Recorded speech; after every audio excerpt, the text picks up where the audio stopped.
Welcome to our channel 100% knowledge with success. Video देखने से पहले चैनल को सब्सक्राइब कीजिए और बेल आइकॉन दबाइए। गुड मॉर्निंग स्टूडेंट्स, मैं यश हुसैनी बीएससी सेकेंड ईयर की फ़िज़िक्स क्लास में आपका स्वागत करता हूं। आज हम स्टार्ट करने जा रहे हैं एक न्यू थ्योरम, क्या रेसिप्रोसिटी थ्योरम, यानी कि पारंपरिकता प्रमेय। तो सबसे पहले हम इसका क्या देखते हैं, स्टेटमेंट देखते हैं कि पारंपरिकता प्रमेय क्या होती है, और फिर हम उसको एग्जाम्पल की हेल्प से समझाएंगे और उसका प्रूव करेंगे, है ना। तो सबसे पहले देखो, मैंने स्टेटमेंट बताया है, कथन बताया है, यही हमारे पास क्या होती है, रेसिप्रोसिटी थ्योरम होती है, पारंपरिकता प्रमेय होती है। ये क्या कहता है कि द्विपार्श्विक रेखिक प्रतिबाधा से युक्त जाल में, यानी हमारे पास बायलेटरल लीनियर नेटवर्क है, ठीक है, जिसमें क्या है, हमारे पास इम्पीडेंस है, प्रतिबाधाएं हैं, यानी प्रतिरोधों से मिलकर हमने क्या बनाया है, जाल बनाया है। और ये जो जाल बनाएंगे ना, उसमें हमारे पास कितने लूप लेंगे, 2 लूप लेंगे। कितने लूप लेंगे, 2 लेंगे, ठीक है। में यदि एक स्रोत जिसका विद्युत वाहक बल E है, यानी कि हमारे पास एक वोल्टता स्रोत होगा, ठीक है, जिसका विद्युत वाहक बल यानी वोल्टता कितनी होगी, E होगी, जाल के किसी एक लूप में स्थित हो। 2 लूप में से एक लूप में हम क्या कर देंगे, वोल्टता स्रोत लगा रखा है हमने, है ना, तथा वह जाल के किसी दूसरे लूप में धारा उत्पन्न करता है। पहले लूप में यदि आपने वोल्टता स्रोत लगा रखा है, तो दूसरे लूप में क्या देखेंगे, हम करंट देखेंगे, धारा देखेंगे, ठीक है। और बाकी का स्टेटमेंट क्या कह रहा है, फिर हम दूसरे लूप में वोल्टता स्रोत लगा देंगे, तो पहले लूप में क्या देखेंगे, धारा देखेंगे। दोनों स्थिति में धारा की जो वैल्यू होगी ना, वो क्या होगी, इक्वल होगी।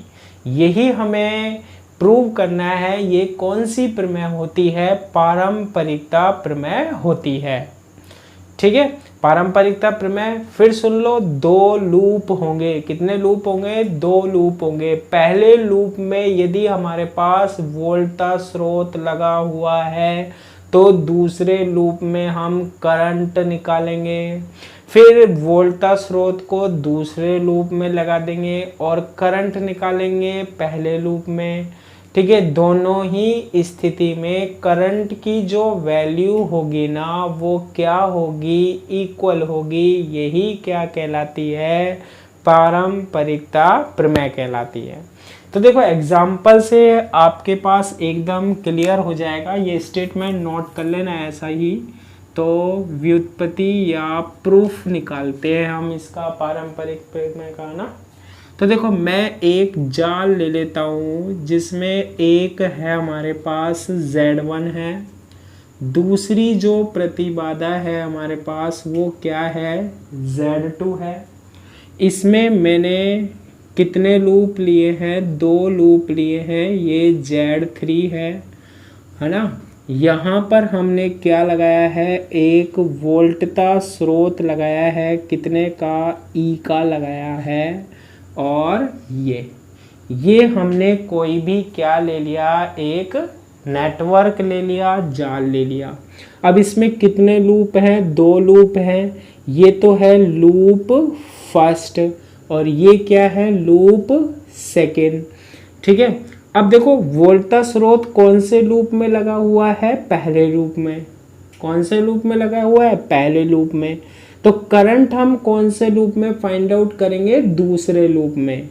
इसमें हम लूप विश्लेषण लगाएं तो लूप विश्लेषण क्या कहता है कि दोनों लूप में जो करंट की दिशा होती है, धारा की दिशा होती है, वो एक जैसी लेते हैं। तो इसमें धारा की दिशा हमने ले ली घड़ी की दिशा में, दोनों लूप में। इसमें जो करंट फ्लो होगी ना वो हम मान लेते हैं I1, और इसमें जो करंट फ्लो होगी वो कितनी होगी, I2 फ्लो होगी। अकॉर्डिंग टू पारंपरिकता प्रमेय जो हमारे पास वोल्टा स्रोत है ना वो कौन से लूप में है, फर्स्ट लूप में। वोल्टेज सोर्स जो है वो कौन से लूप में है, फर्स्ट लूप में है। तो करंट जो है ना वो हम कौन सी फाइंड आउट करेंगे, I2 को फाइंड आउट करेंगे। यहाँ पर अगर पहले में वोल्टा स्रोत लग रहा है तो करंट दूसरे लूप में फाइंड आउट करेंगे। तो करंट का मान वैल्यू निकालने के लिए हम यहाँ पर क्या लगा रहे हैं, पास विश्लेषण। तो करंट की दिशा मान ली। इसके बाद हम क्या करते हैं, सबसे पहले लूप फर्स्ट में क्या लगाते हैं, KVL लगाते हैं। अब लूप फर्स्ट में जब आप KVL लगाओगे देखो कितने पॉइंट है, फर्स्ट, सेकेंड, थर्ड और फोर्थ। और मैंने क्या बताया था, हमें घूमना है। करंट की दिशा तो सेम रहेगी अब ना, हमें घूमना है या तो घड़ी की दिशा में यानी क्लॉकवाइज डायरेक्शन में, या फिर घड़ी की विपरीत दिशा यानी एंटी क्लॉकवाइज डायरेक्शन में। तो हम क्या करते हैं, घड़ी की दिशा में घूमना स्टार्ट करते हैं, यहाँ से चलेंगे और घूम के वापस यहाँ आएंगे। ऊपर गए देखो क्या आ रहा है, माइनस आ रहा है, तो यहाँ लिखेंगे -E लिखेंगे। फिर इसके बाद ऊपर गए, इधर गए। अब देखो करंट भी ऐसे फ्लो हो रही है, हम भी ऐसे जा रहे हैं। ओम्स लॉ क्या कहता है, इसके सापेक्ष वोल्टा प्लस में आएगी या माइनस में आएगी। करंट की दिशा में जब भी हम चलते हैं तो पॉजिटिव आता है, तो प्लस। प्रतिरोध कितना है, Z1। करंट कितनी है, I1। ठीक है। फिर इसके बाद हम ऊपर से कहाँ आए, नीचे आए। करंट भी ऐसे आ रही है, घड़ी की दिशा में हम नीचे आए तो कैसे लेंगे, हम प्लस लेंगे। कौन सा प्रतिरोध है, Z3 है।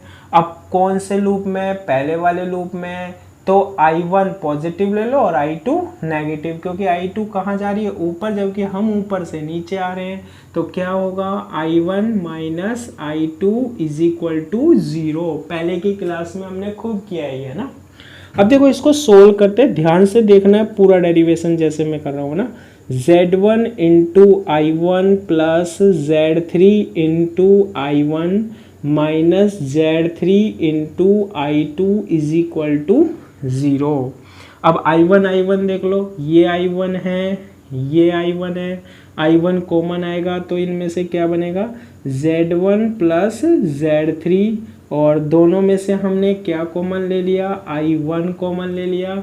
यहाँ क्या है, माइनस Z3 इंटू क्या, I2, और माइनस E को इक्वल के बाद ले गए तो ये आ जाएगा, E आ जाएगा। इक्वेशन नंबर फर्स्ट आ गई। क्लियर है ये बात। अब लूप सेकंड में हम लगाते हैं KVL। देखो लूप सेकंड में क्या, KVL। पहले आपको एज इट इज देखना है मैं कैसे कर रहा हूँ, फिर आप अपने आप करना है ना, पूरी वीडियो को देखना है। लूप सेकंड में KVL, देखो ये लूप है, कोई भी कितने पॉइंट है, 1 2 3 4 पॉइंट है। अब आपको कोई भी एक पॉइंट ले लेना है। मैंने ये पॉइंट ले लिया, मैंने चलना स्टार्ट किया ये, और करंट भी ऐसे ही बह रही है, इसी दिशा में चल रहे हैं हम, तो ये पॉजिटिव आएगा। प्लस का, प्लस लगाने की जरूरत नहीं है, क्या लिखोगे, Z2 इंटू कौन सी करंट है, I2 करंट है। फिर हम यहाँ आए, कुछ भी नहीं है, यहाँ आए, ऊपर गए। अब देखो I2 तो ऐसे घूम के ऊपर जाएगी और I1 नीचे, तो I2 प्लस Z3। बताओ पॉजिटिव कौन सी लेंगे, I2 की दिशा में चल रहे हैं ना, I2, और नेगेटिव I1 ऊपर से नीचे आ रही है, I2 minus I1 is equal to क्या, 0। और ये बनेगा Z2 into I2 plus Z3 into I2 minus Z3 into I1 is equal to क्या, 0। तो I1 आ जाएगा minus Z3 into I1 minus Z3 into I1, दोनों में से कॉमन आ रहा है I2, तो क्या बन रहा है, Z2 प्लस Z3 इंटू क्या, I2 is equal to 0। Equation number 2। अब देखो अकॉर्डिंग टू रेसिप्रोसिटी थ्योरम, आपके पास जो सोर्स है, स्रोत है, वो फर्स्ट लूप में निकल रहा है, लग रहा हुआ है। तो आपको करंट जो धारा निकालनी है वो सेकंड लूप में निकालनी है। यही कहती है वो कि अगर फर्स्ट लूप में आपने ये लगा रखा है तो सेकंड की धारा निकालो। सेकंड में कितनी, I2, यानी I2 की वैल्यू निकालनी है हमें। तो I2 की वैल्यू निकालने के लिए मैं क्या करता हूं, समीकरण 2 से I1 की वैल्यू निकालता हूं। देखो I1 का मान निकाल लो समीकरण 2 से। क्या आएगा देखो, सीधा लिख रहा हूं मैं ना, इस I1 को इक्वल के बाद ले गए तो ये बनेगा क्या, Z2 प्लस Z3 इंटू क्या I2, और ये हो जाएगा प्लस का Z3 इंटू क्या I1।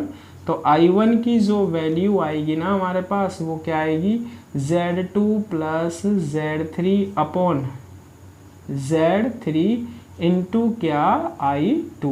ये किसकी वैल्यू आ गई हमारे पास, I1 की वैल्यू आ गई। इक्वेशन नंबर कितनी दे दी हमने, 3rd दे दी। I1 की वैल्यू कितनी आ गई, Z2 प्लस Z3 में डिवाइड Z3 का और किससे मल्टीप्लाई, I2 से क्या हो गया मल्टीप्लाई, ये I1 की वैल्यू आ गई।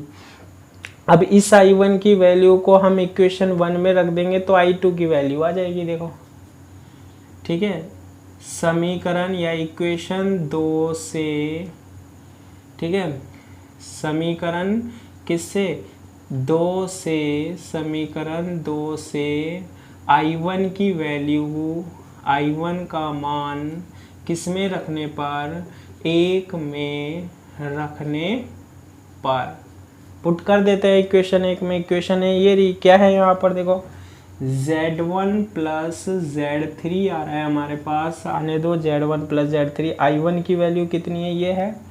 I1 की वैल्यू यहाँ रखो, क्या बनेगा, Z2 प्लस Z3 बटे क्या Z3 इंटू क्या I2, फिर आ रहा है माइनस Z3 इंटू क्या I2 इज इक्वल टू क्या E। अब देखो इसका एलसीएम ले लेते हैं हम। इसका एलसीएम लिया, कितना आ रहा है, Z3 से Z3 cancel, Z1 plus Z3 into Z2 plus Z3 आ गया, और इंटू क्या I2, और यहाँ मल्टीप्लाई हो जाएगा, माइनस क्या बनेगा ये, Z3 square into I2 is equal to क्या E। अब देखो इसमें से और इसमें से I2 कॉमन आ रहा है, I2 को हमने क्या ले लिया कॉमन, और इसको मैं मल्टीप्लाई कर लूँ, चाहे पहले लिख देते हैं एक स्टेप और, Z1 plus Z3, Z2 plus Z3 minus Z3 square is equal to, ये Z3 इससे गुना होगा तो ये हो जाएगा Z3 इंटू क्या E। क्लियर है। यहाँ से हम इसे सोल्व करते हैं तो क्या बनेगा, देखो I2 Z2 को इससे गुना किया, Z1 Z2 प्लस Z2 को इसको गुना किया, Z2 Z3 प्लस Z3 को इससे मल्टीप्लाई किया, Z1 Z3 को इससे मल्टीप्लाई किया, Z3 स्क्वायर माइनस क्या Z3 स्क्वायर बराबर Z3E। Z3 स्क्वायर से Z3 स्क्वायर क्या हो गया, कैंसिल। तो I2 जो है हमारे पास वो क्या आएगी, देखो I2 इंटू क्या बन रहा है, Z1 Z2 plus Z2 Z3 plus Z1 Z3 is equal to क्या Z3 इंटू E।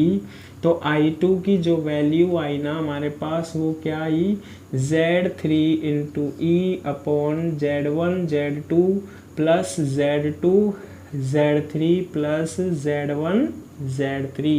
ये किसकी वैल्यू आ गई हमारे पास, I2 की इक्वेशन नंबर कितनी, 4 आ गई। क्लियर है ये बात, इक्वेशन नंबर कितनी आ गई, 4 आ गई। यही कह रहा है, दी पार्श्विक रेखिक प्रतिबाधा से युक्त जाल में, ये जाल ले लिया, यदि एक स्रोत जिसका विद्युत वाहक बल E है, ये रिया E है, जाल के किसी एक लूप में स्थित हो, पहले लूप में स्थित है, तथा वह जाल के किसी दूसरे लूप में कोई धारा उत्पन्न करता है, ये धारा उत्पन्न कर दी I2, I की जगह यहाँ क्या है I2, तो उसी स्रोत को E को दूसरे लूप में लगाने पर, तो अब इसमें यहाँ तक कर लिया। अब क्या करेंगे हम, यही परिपथ देखेंगे। देखो क्या है इसमें एक तो है हमारे पास Z1, एक क्या है हमारे पास Z2, यहाँ पर क्या है हमारे पास Z3। ठीक है, अब आपको क्या करना है, इसको यहाँ से हटाना है, इसको यहाँ से हटा दिया और इसको किस में लगाना है, दूसरे लूप में लगाना है, किसको, ई को। ठीक है, तो उसी स्रोत ई को दूसरे लूप में लगाने पर प्रथम लूप में धारा आई ही उत्पन्न करेगा। यानी कि अगर हम इस सेकेंड लूप में ई लगाते हैं तो अब फर्स्ट लूप में जो करंट फ्लो होगी ना वो इतनी ही होगी। फर्स्ट लूप में लगाया जब करंट फ्लो हो रही थी इतनी, अब सेकेंड लूप में लगाया तो फर्स्ट लूप में करंट भी इतनी ही प्राप्त होगी। यही प्रूव करना है हमें। तो देखो, इसको प्रूव करने के लिए मान लो आप ये स्रोत लगाया, अब देखो लूप विश्लेषण लगा देते हैं। लूप विश्लेषण में दोनों लूपों में धारा की दिशा एक ही माननी होती है, चाहे घड़ी की दिशा में मानो चाहे घड़ी की विपरीत दिशा में, यानी क्लॉकवाइज मानो चाहे एंटी क्लॉकवाइज मानो। तो इसमें देखो मैं ऐसे मान लेता हूँ एंटी क्लॉकवाइज, क्योंकि यहाँ स्रोत लगा हुआ है। इसे दे देते हैं, मान लो इसमें बह रही है I1 डैश और इसमें करंट बह रही है क्या, I2 डैश। इसमें I1 डैश फ्लो हो रही है और इसमें I2 डैश फ्लो हो रही है। तो स्टेटमेंट आप अच्छे से देखना और इसे लिख लेना सबसे पहले ना। तो देखो अब इसको हम सिद्ध करने वाले हैं। बस यहाँ करना क्या, अब लूप ई है, सेकेंड लूप में ई, तो अब ये जो I2 डैश का मान होगा ना इसके बराबर आना चाहिए। तो करते हैं हम इसको, देखो तो लूप सेकेंड में लगाओ KVL, लूप सेकेंड में KVL लगाते हैं। देखो ये 4 पॉइंट है, 1 2 3 और 4। स्टार्ट करो, यहाँ से स्टार्ट करा -E, फिर इधर गए। अब बताओ, हम भी ऐसे चल रहे हैं, करंट भी ऐसे फ्लो हो रही है, कैसा आएगा, प्लस Z2 करंट कितनी I1 डैश, फिर ऊपर से कहाँ आए हम, नीचे आए, करंट भी ऐसे ही आ रही है, तो प्लस Z3। कौन से लूप में, पहले वाले में I1 डैश कैसा होगा, पॉजिटिव, I2 डैश कैसा होगा, नेगेटिव। जब पहले लूप में चलेंगे बराबर 0 के। सोल्व करते हैं, माइनस क्या E plus Z2 I1 dash plus Z3 I1 dash minus Z3 I2 dash is equal to 0। इसको सोल्व करते हैं। देखो ये I1 डैश, ये I1 dash, Z2 plus Z3 क्या कॉमन आ रहा है इन दोनों में से, I1 डैश, और यहाँ क्या है माइनस Z3 I2 डैश, और E को इक्वल के बाद ले गए, इक्वेशन नंबर कितनी, 5th आ गई। इसके बाद हम लगाएंगे लूप फर्स्ट में KVL, लूप फर्स्ट में क्या KVL लगाओ। इसमें भी कितने पॉइंट्स हैं हमारे पास, 4 पॉइंट्स है इसमें भी। तो यहाँ से स्टार्ट करो। देखो हम ऐसे चल रहे हैं, करंट भी ऐसे फ्लो हो रहा है, तो कैसा आएगा Z1 इंटू I2 डैश, फिर यूँ ऐसे घूम के गए, इधर गए, अब ऊपर जा रहे हैं तो I2 डैश तो ऐसे ही फ्लो होगी ना, तो I2 डैश की दिशा में जा रहे हैं, तो Z3 क्योंकि इस लूप में चल रहे हैं तो I2 डैश ज़्यादा मान लो या पॉजिटिव मान लो, I2 डैश में से क्या घटा दो, I1 dash is equal to क्या 0। KVL लगाना हमको आता ही अच्छे से है ना। तो हमने ये लगा दिया, Z1 I2 डैश हो गया, Z3 I2 dash minus I1 dash is equal to 0। Solve करते हैं, Z1 I2 dash plus Z3 into I2 dash minus Z3 into I1 dash is equal to क्या 0। और इसको हम सोल्व कर लेते हैं। देखो ये I1 है, I1 को पहले लिख लेते हैं, Z3 इंटू I1 डैश है ना, इन दोनों में से क्या कॉमन आ रहा है, Z1 प्लस Z3 इंटू क्या I2 dash, Z1 plus Z3 I2 dash is equal to 0। Equation number कितना 6 आ गई। क्लियर है यहाँ तक, इक्वेशन 6 आ गई। अब लूप इसमें आपके पास E लगा है तो वैल्यू किसकी ज्ञात करनी है, दूसरे वाले में, यानी I2 डैश की वैल्यू निकालनी है। तो I2 डैश की वैल्यू निकालने के लिए समीकरण 6 से किसकी वैल्यू निकालो, I1 डैश की। तो कैसे ले जाओगे, देखो इसको तो यहीं रखते हैं हम, Z1 प्लस Z3 और I2 dash is equal to, इसको बराबर के बाद ले जाते हैं, इक्वल के बाद, तो ये पॉजिटिव हो जाएगा Z3 इंटू I1 डैश। तो I1 डैश की जो वैल्यू आएगी ना वो क्या आएगी, Z1 प्लस Z3 अपॉन क्या, Z3 इंटू क्या, I2 डैश आएगी। I1 dash is equal to Z1 plus Z3 upon में Z3 into I2 dash, equation number 7। अब इक्वेशन 7 यानी समीकरण 7 को किस में रखने पर, समीकरण इसमें रख दो 5 में क्या करने पर, रखने पर। समीकरण 7 को समीकरण किस में रखने पर, 5 में रखने पर। तो 5 ये है, देखो Z2 प्लस क्या, Z3 इंटू I1 डैश की वैल्यू यहाँ रखते हम, क्या आएगा, Z1 plus Z3 into upon Z3 into क्या, I2 dash minus Z3 into क्या, I2 dash is equal to क्या, E। वही एलसीएम लेते हैं हम, एलसीएम कितना आएगा, Z3 आएगा, ये I2 डैश है, ये भी I2 डैश है, I2 डैश क्या आ गया हमारे पास, कॉमन आ गया। यहाँ क्या बच रहा है हमारे पास, देखो Z2 plus Z3 into Z1 plus Z3 से Z3 और यहाँ मल्टीप्लाई होगा, minus Z3 square is equal to क्या, E। इसको सोल्व करते हैं, देखो I2 डैश तो हमारे पास यहाँ आ रहा है, इसको मल्टीप्लाई करो, Z1 Z2, इस Z1 को इससे किया, Z1 Z3 को इससे किया, Z2 Z3 को इससे मल्टीप्लाई किया, Z3 square minus Z3 square, और ये Z3E यहाँ पर क्या हो जाएगा, equal to Z3 into E multiply. वही Z3 से Z3 क्या हो गया, कैंसिल हो गया, ठीक है। तो यहाँ लिख रहा हूँ मैं इसके बाद, है ना। तो क्या आएगा, देखो I2 dash is equal to, I2 dash की वैल्यू क्या आएगी, Z3E अपॉन, नीचे क्या बच रहा है, Z1 Z2 plus Z1 Z3 plus Z2 Z3, equation number क्या, 8। ये किसकी वैल्यू आ गई हमारे पास, I2 डैश की वैल्यू आ गई, पूरा डेरिवेशन है। अब देखो I2 की वैल्यू क्या आई, Z3 into E, Z1 Z2 plus Z2 Z3 plus Z1 Z3। I2 dash की वैल्यू क्या आई, Z3E Z1 Z2, सेम आ रही है दोनों। समीकरण 4 व 8 से क्या पता लग रहा है, I2 is equal to I2 dash. यही जो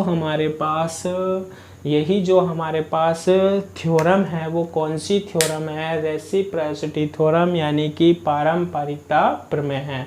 पेपर में पूछेगा पारंपरिकता प्रमेय या रेसिप्रोसिटी प्रमेय क्या होती है, थ्योरम क्या होती है, इसकी व्युत्पत्ति कीजिए, कुछ नहीं करना, ये करना है। और करना भी क्या था, देखो आपने क्या लिया, ये परिपथ लिया, है ना। कितने लूप लिए, 2 लूप लिए। अब करना क्या है, रेसिप्रोसिटी थ्योरम में पहले लूप में आपने जब स्रोत लगाया ना, तो दूसरे लूप में धारा निकाल लो, क्लियर है। फिर दूसरे लूप में जब आपने स्रोत लगाया ना, तो पहले लूप में क्या निकाल लो, धारा निकाल लो। ये दोनों जो धाराएं आएंगी ना, वो कैसी आएगी, करंट जो आएगी उनकी वैल्यू क्या आएगी, इक्वल आएगी। यही कौन सी थ्योरम कहलाती है हमारे पास, रेसिप्रोसिटी थ्योरम, यानी कि पारंपरिकता प्रमेय कहलाती है। क्लियर है यहाँ तक, ठीक है। तो एज इट इज आपको नोट कर लेना है ये डेरिवेशन, जैसे मैंने आपको बताया है। और पेपर में जो एग्जाम में जब थ्योरम आती है तो आपको एज इट इज करना है, ठीक है। आज के लिए इतना ही, धन्यवाद, थैंक यू।